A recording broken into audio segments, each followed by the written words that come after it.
खबर थी गरम के गालिब के उड़ गए पुर्जे, हम देखने भी गए पर तमाशा ना हुआ।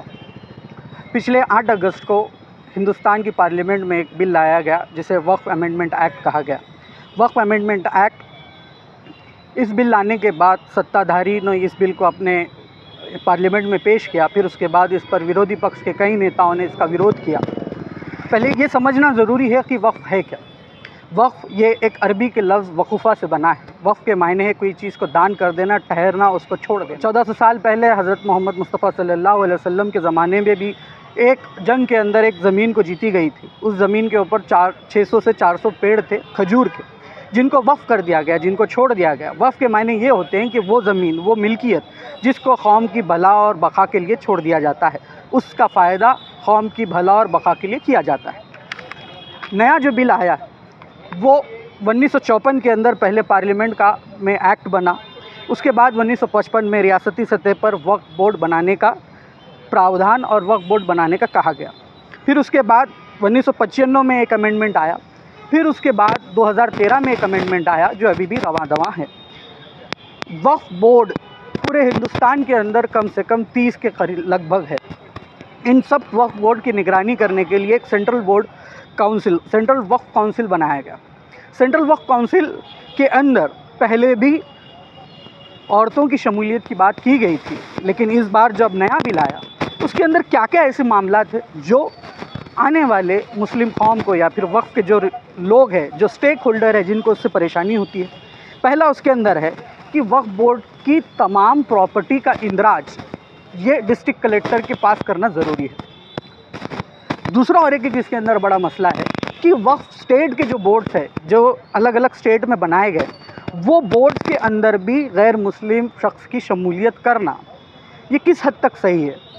ये हिंदुस्तान के आइन के जो कॉन्स्टिट्यूशन के जो दफ़ात है, जिसके अंदर इस्लाम धर्म या फिर कोई भी धर्म को अपने आप को पूजने की, उसकी प्रचार करने की, उसको अपने हिसाब से, उस मज़हब के हिसाब से चलाने की जो आज़ादी दी गई, उसका उल्लंघन करता है, उसको तोड़ता है। वक्फ प्रॉपर्टी के मसले मसाइल को सुनने के लिए ट्राइब्यूनल हर स्टेट लेवल पे, हर रियासती सतह पर बनाया गया था। लेकिन इस नए वक्फ एक्ट के अंदर वो ट्राइब्यूनल और वो जो कोर्ट था, उसको कमज़ोर करने की, उसको ख़त्म करने की कोशिश की गई। वक्फ बोर्ड के मामलात को कमज़ोर इस तरीके से किया जा रहा है कि उसके अंदर बोर्ड से ज़्यादा जुडिशरी और अमला, जो महकमे लोग होते हैं, जो कलेक्टर होता है, उनकी शमूलियत, उनका जो इंटरवेंशन है, उनका जो आना है, वो बहुत ज़्यादा इसके अंदर हुआ है। इसके अंदर अब सब चर्चा होने के बाद, कई विरोधी पक्ष के लीडरों का इसके अंदर बहस होने के बाद, इस बार मोदी सरकार के पास उस तरीक़े का मैंडेट, 400 का मैंडेट नहीं रहने की वजह से इस बिल को पास करने के लिए उन्होंने JPC, जिसे जॉइंट पार्लियामेंट्री कमेटी कहते हैं, उसके तरफ मोड़ दिया, उसको ठंडे बस्ते में डाल दिया और JPC की तरफ उसको लेकर चले गए।